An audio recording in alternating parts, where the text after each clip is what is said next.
नमस्कार बहुत स्वागत है आपका सुपरफास्ट छत्तीसगढ़ में। खबरों के साथ मैं हूं रीनू यादव।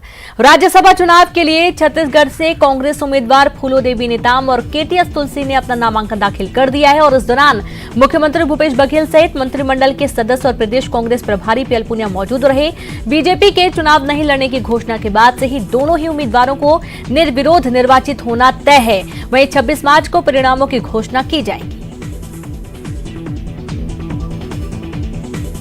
छत्तीसगढ़ से राज्यसभा में 2 सदस्य का पद रिक्त हुआ था और दोनों में हमारे कांग्रेस के अधिकृत प्रत्याशी जिसे हाईकमान ने तय किया, उसमें सुप्रीम कोर्ट के जाने माने वकील आदरणीय केटीएस तुलसी साहब और महिला कांग्रेस के अध्यक्ष और आदिवासी नेत्री फूलोदेवी नेताम को प्रत्याशी घोषित किया हाईकमान ने। पहली बार बस्तर से कोई राज्यसभा के सदस्य चुन के जा रही है, ये हमारे लिए प्रसन्नता का विषय है। दोनों ने नामांकन भर दिया है और संभवतः निर्विरोध ही होगा। बस्तर में आज़ादी के बाद पहला बार राज्यसभा जाने का जो मौका दिया है, मैं बस्तर के जनता की ओर से, छत्तीसगढ़ के जनता आदिवासी की तरफ से हाईकमान को और मुख्यमंत्री को बधाई देता हूं। पहला बार हम लोग बस्तर के लोग सोचे भी नहीं थे। फूलो नेता महिला कांग्रेस अध्यक्ष थी, बहुत संघर्ष किया, इसलिए आज राज्यसभा जा रही है और बस्तर से मिला है, इसलिए बस्तर के लोग बहुत खुश हैं। बार बस्तर से एक महिला को राज्यसभा के लिए मौका मिला है। निश्चित तौर पर शीर्ष नेतृत्व के निर्देश पे, उनके मार्गदर्शन पे हम छत्तीसगढ़ के विकास के लिए आवाज़ उठाएंगे, बात करेंगे। तो अपना सौभाग्य समझता हूँ कि मेरे को छत्तीसगढ़ की सेवा करने का कुछ मौका मिलेगा और हर इशू पे जनता की प्रोटेक्शन के लिए जो भी राज्यसभा में डिबेट होगी उसमें मैं आपका पक्ष रखूँगा। और मैं ये कहना चाहता हूँ कि अगर आप मेरे से कोई पूछेगा कि मैं कहाँ से हूँ तो मैं यही कहूँगा कि मैं छत्तीसगढ़ से हूँ। तो वहीं मुख्यमंत्री भूपेश बघेल की अध्यक्षता में हुई कोरोना वायरस की समीक्षा बैठक में कृषि मंत्री रविंद्र चौबे और वन मंत्री मोहम्मद अकबर सहित प्रदेश के आला अधिकारी मौजूद थे। लेकिन हैरानी की बात यह है कि स्वास्थ्य महकमे की बैठक तो बुलाई गई, लेकिन स्वास्थ्य मंत्री टीएस सिंहदेव को न इसकी कोई जानकारी दी गई और न ही बैठक में बुलाया गया और उसकी वजह से स्वास्थ्य मंत्री टीएस सिंहदेव नाराज हो गए। उन्होंने कहा कि स्वास्थ्य महकमे की बैठक में स्वास्थ्य मंत्री का ही उपस्थित न होना खेदजनक है, जिसको लेकर सूबे में राजनीति भी गरमाने लगी है। पूर्व मंत्री और बीजेपी के वरिष्ठ विधायक बृजमोहन अग्रवाल ने कहा कि छत्तीसगढ़ में कांग्रेस अपने नेताओं की उपेक्षा कर रही है और इस पूरे मामले पर कांग्रेस प्रदेश अध्यक्ष मोहन मरकाम जानकारी नहीं होने की बात कह रहे हैं। लगता है कि जल्दी जल्दी में कहीं कोई ऐसी बैठक बुलाई गई, ये जरूर मेरे को ये लगता है कि सीएम कार्यालय को ये ध्यान देना चाहिए था। मुख्यमंत्री जी, स्वाभाविक है कि तुरंत दिल्ली से आना, तुरंत बैठक बुलाना, तो ये काम कार्यालय का होता है। उनको ये देखना जरूर चाहिए था कि जिस विभाग की चर्चा है मंत्री को पूछना था, यहाँ हैं, बाहर हैं, कहाँ हैं। देखिए, ये तो लगभग कांग्रेस में पूरे देश में वातावरण बन रहा है, चाहे वो छत्तीसगढ़ हो, मध्य प्रदेश हो, में तो हम देख ही रहे हैं, राजस्थान में भी यही स्थिति हो रही है। तो आने वाला समय जो है, छत्तीसगढ़ भी ऐसा लगता है कि यहाँ से भी ज्योतिरादित्य सिंधिया निकलेंगे। आदरणीय टीएस सिंहदेव साहब भोपाल में थे, शायद नहीं पहुंचे थे, इसी कारण ऐसा हो सकता है। नहीं, मेरी जानकारी में, उस बारे में मेरी जानकारी में नहीं है कि क्या हुआ। छत्तीसगढ़ में कोरोना वायरस को लेकर एहतियात बढ़ती जा रही है। स्वास्थ्य मंत्री टीएस सिंहदेव ने कहा कि डब्ल्यूएचओ और सभी देश वायरस को लेकर गंभीर हैं। ज्यादातर इटली और अमेरिका में ज्यादा लोगों की मौत हो रही है। भारत में अभी तक एक व्यक्ति की मौत की पुष्टि हुई है और देश में 70 से अधिक लोग कोरोना वायरस से प्रभावित हैं। लेकिन छत्तीसगढ़ में अभी तक एक भी मरीज ऐसा नहीं मिला जो कोरोना वायरस से पीड़ित हो। वैश्विक स्तर पे है, ये स्वाभाविक है कि ये स्पष्ट है कि मामला बहुत गंभीर नज़रिए से अब डब्ल्यूएचओ भी और सब देश देख रहे हैं। खास करके इटली जैसे कुछ देश, अमेरिका जैसे देश जहां प्रारंभिक तौर पे अगर एहतियात ऐसे नहीं बरते जा सके तो बड़े पैमाने पे वहां लोगों की मृत्यु भी हो रही है। फिलहाल हम लोग खुशकिस्मत हैं उस हद तक कि भारत देश में अभी तक एक व्यक्ति की ही मृत्यु की बात आई है और प्रभावितों की भी संख्या 100 से कम है, 70 कुछ हैं जो लोग प्रभावित हैं। और छत्तीसगढ़ में और अभी तक किस्मत हमारा भी साथ दे रही है कि एक भी पॉजिटिव नहीं पाए गए हैं। तो वर्तमान कोरोना वायरस के संभावित खतरे को देखते हुए छत्तीसगढ़ विधानसभा के बजट सत्र को 25 मार्च तक स्थगित कर दिया गया है। विधानसभा कार्य मंत्रणा समिति की बैठक में यह फैसला लिया गया। मुख्यमंत्री भूपेश बघेल ने कहा कि कोरोना को लेकर प्रदेश में स्कूल कॉलेजों में छुट्टी कर दी गई है। केंद्र सरकार की ओर से जारी गाइडलाइन का पालन किया जा रहा है। होली के अवकाश के बाद विधानसभा की कार्रवाई शुरू होने वाली थी। विधानसभा में प्रदेश भर से लोगों का आना होता है, इसके चलते 25 मार्च तक इसे स्थगित किया गया है। विपक्ष ने कांग्रेस सरकार पर आरोप लगाया है कि लगातार सत्ताधारी दल विधानसभा की कार्यवाहियों को कम कर रहा है।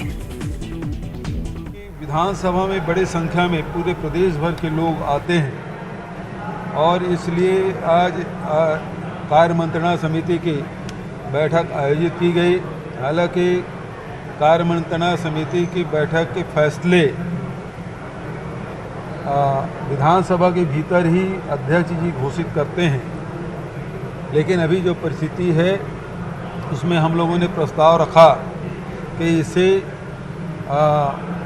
17 तारीख से 25 तारीख तक की विधानसभा स्थगित किया जाए और फिर आगे जो परिस्थिति बनेगी उसके हिसाब से फिर 26 तारीख को विधानसभा में फिर आगे इस प्रकार से होगा, उसका फैसला लिया जाएगा। ये प्रस्ताव हमने रखा है और इसकी विधिवत घोषणा विधानसभा में अध्यक्ष जी कार्य मंत्रणा समिति के जो फैसले उसको रखेंगे। शासन है वो लगातार सत्र की अवधि कम कर रहा है और इस प्रकार के निर्णय लेकर मुझे लगता है कि एक पूरे छत्तीसगढ़ में जबरदस्ती लोगों में भय का वातावरण पैदा होगा और इसलिए हम लोगों ने सुझाव दिया है कि विधानसभा का सत्र चलना चाहिए और अगर आप नहीं चलाते हैं तो पूरी तरह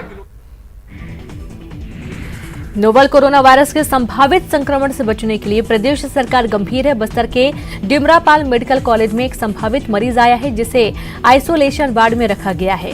संदिग्ध मरीज महाराष्ट्र से आया सीआरपीएफ का जवान है जिसे जुकाम खांसी जैसे लक्षणों के बाद इसे एहतियात के तौर पर आइसोलेशन वार्ड में रखा गया है।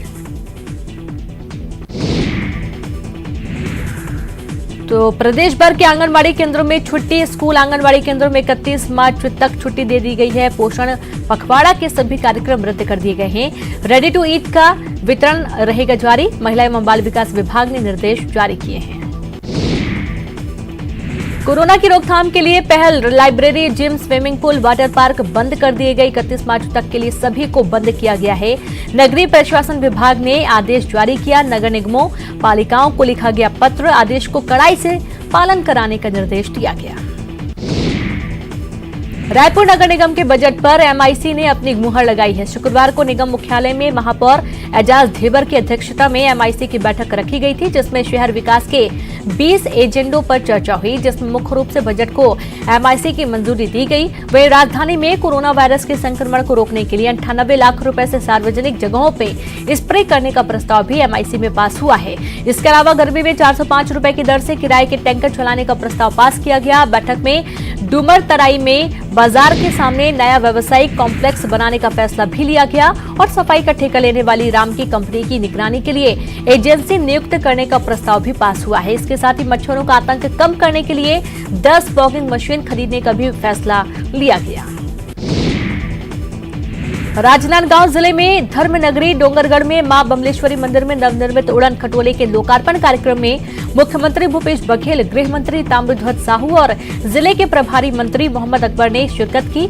सीएम बघेल ने पूजा अर्चना कर लगभग 10 करोड़ की लागत से निर्मित उड़न खटोले का लोकार्पण किया।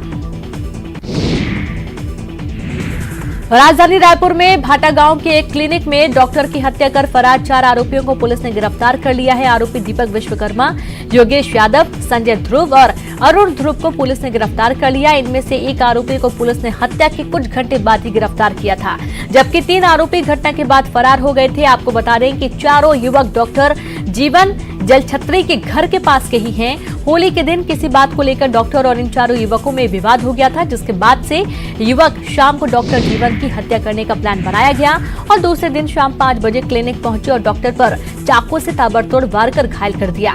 बाद में डॉक्टर की मौत हो गई।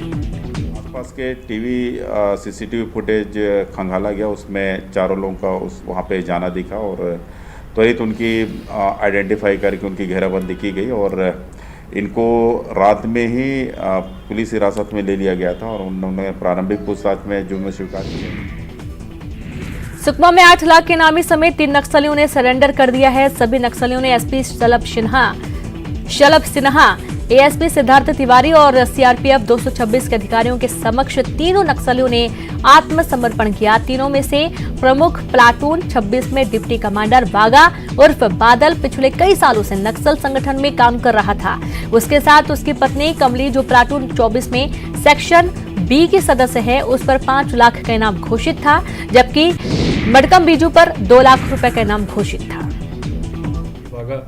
जिसको बादल के नाम से जाना जाता है, ये प्लाटून नंबर 26 का डिप्टी कमांडर था और कटे कल्याण एरिया कमेटी में सक्रिय था। इसने पुनर्वास नीति से प्रभावित होकर के अपनी पत्नी मडकम कमली, जो कि इंस्ट्रक्टर टीम में की कमांडर थी, मिलिशिया इन चीफ भी थी मलांगीर एरिया कमेटी की, और साथ ही साथ इसके ऊपर भी 5 लाख रुपए का इनाम है। ये दोनों ने मिलकर के सरेंडर किया है हमारे सामने। और इनके अलावा एक और प्लाटून नंबर 24 का मेंबर है, जिसका नाम मडकम बीजू है। ये तोंगपाल क्षेत्र का रहने वाला है। इसके ऊपर 2 लाख रुपए का नाम है। तो इस तरीके से 3 बड़े कार्टर्स हमारे पास सरेंडर करने के लिए आए हैं, वह मुख्य धारा से जुड़ने के इच्छुक हैं। अब बस्तर के लोगों की मांगे पूरी होने वाली हैं। जी हां, बस्तर के लोगों को अब जल्द ही हवाई सेवा मिलने वाली है। जगदलपुर से रायपुर, विशाखापट्टनम और हैदराबाद के लिए मार्च के अंतिम सप्ताह में हवाई सेवा शुरू होगी। बीते दिनों दिल्ली से ट्रायल के लिए 72 सीट का प्लेन भी टेक ऑफ हो चुका है और उसकी रिपोर्ट भी दी जा चुकी है। बस्तर से हवाई सेवा शुरू होने के संबंध में सांसद दीपक बैज ने कहा कि बस्तर वासियों का जो सपना था, उसे पूरा किया जा रहा है। बस्तर वासियों का भी सपना रहा कि हवाई सफर करें, तो अभी लगभग सपना साकार होने की स्थिति में है और मुझे पूरा उम्मीद है कि अभी ट्रायल भी हो चुकी है और इस महीने के अंत में हवाई सेवा भी चालू हो जाएगा।